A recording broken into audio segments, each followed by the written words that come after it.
Hello students, welcome to my channel. আমি বোমোদা coaching সেন্টারের পক্ষ থেকে বোমোদা বলছি।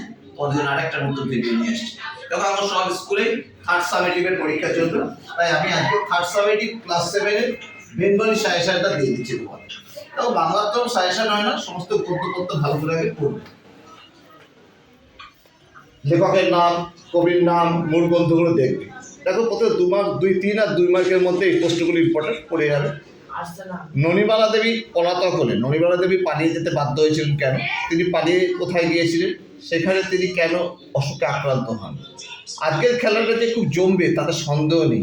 কোন বিশেষ দিনের কথা এখানে বলা হয়েছে? সেই দিনের সেই খেলার মাঠের দৃশ্য বর্ণনা করে। রসু, আমি তোমাকে প্রমাণ করে দিচ্ছি। নরহরি কার কাছে কি প্রমাণ করে দিতে চেয়েছিল?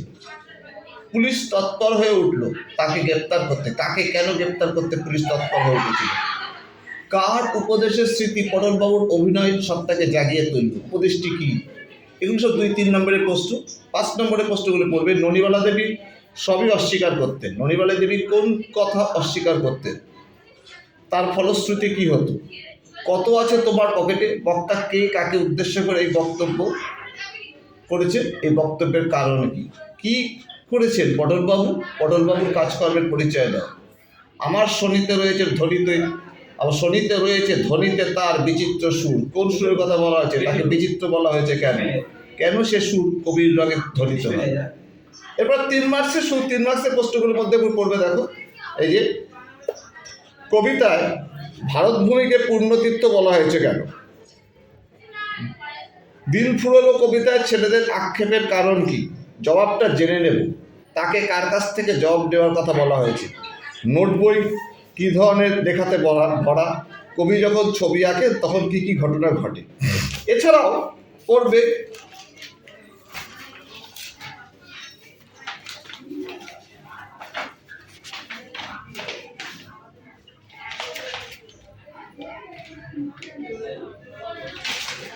এছাড়াও পড়বে 2 মার্কসের প্রশ্নগুলো।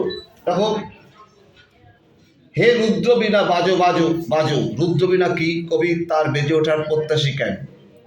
কে এক্ষুনি আকাশ জুড়ে লক্ষ রঙের দৃশ্যে চমকে দেবেন? মূল ওরা, কবিতায় তাদের মূল বলা হয়েছে এখানে। আরও 5 মার্কসের প্রশ্ন আছে, এবং পড়তে হবে হেথায় দাঁড়ায় দুবাহু বাড়ায় নবী নরদেবতারে। নরদেবতা বলতে কবি কাকে বুঝিয়েছেন? এই কবিতার মর্মার্থ লেখ। চমকে দেবেন লক্ষ রঙের দৃশ্য। কে কিভাবে লক্ষ রঙের দৃশ্য চমকে দেবেন? ঠাকুমার গল্প শোনায় যে নাতনিকে কোন গল্পের কথা বলা হয়েছে? এই গল্পের পর আর কোন দৃশ্য গিয়েছে?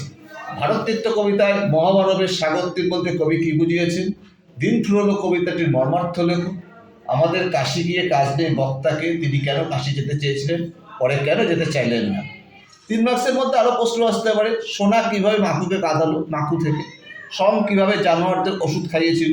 হোটেলওয়ালার জন্মদিনে যে রান্নার আয়োজন হয়েছিল তার পরিচয় দাও। মাকু কিভাবে কাঁদতে পারল? 5 মার্কসের মধ্যে পড়বে শেখ এলাহি ব্যাপার। কোন ব্যাপারকে কেন এলাহি বলা হয়েছে? সোনাটিয়া মহা খুশি। কার কোন বক্তব্য শুনে কারা খুশি হয়েছিল? খুশি হওয়ার কারণ কি? ব্যাকরণ সিলেবাসে যা যা আছে সব পড়বে। পত্র রচনার মধ্যে গ্রন্থাগারে বই কেনার জন্য প্রধান শিক্ষক বা শিক্ষিকাকে চিঠি। বৃক্ষরোপণ উৎসব অনুষ্ঠানের আয়োজন উপলক্ষে চিঠি প্রধান শিক্ষক বা প্রধান শিক্ষিকাকে। বিদ্যালয়ের সাংস্কৃতিক অনুষ্ঠান নিয়ে বন্ধুকে চিঠি। রচনা করে বিজ্ঞানের ভালো মন্দ, বিবেকানন্দ, একটি মেলা, পরিবেশ রক্ষার ছাত্র সমাজ, এগুলো ভালো করে পড়ে যাবে। এই প্রশ্নগুলো তোমরা যদি পড়ো তাহলে তোমরা সমস্ত প্রশ্নের উত্তর করতে পারবে। আশা করি তোমরা বুঝতে পেরেছো। তোমাদের যদি কোনো সমস্যা হয় তোমরা অবশ্যই যোগাযোগ করবে। তোমরা আমাকে বেশি করে লাইক ও সাবস্ক্রাইব করো, তাহলে আমি তোমাকে আগামী দিনে আরও ভালো ভালো ভিডিও তোমাদের জন্য নিয়ে আসবো। আজ এই ভিডিও থাকলো। Tata, by.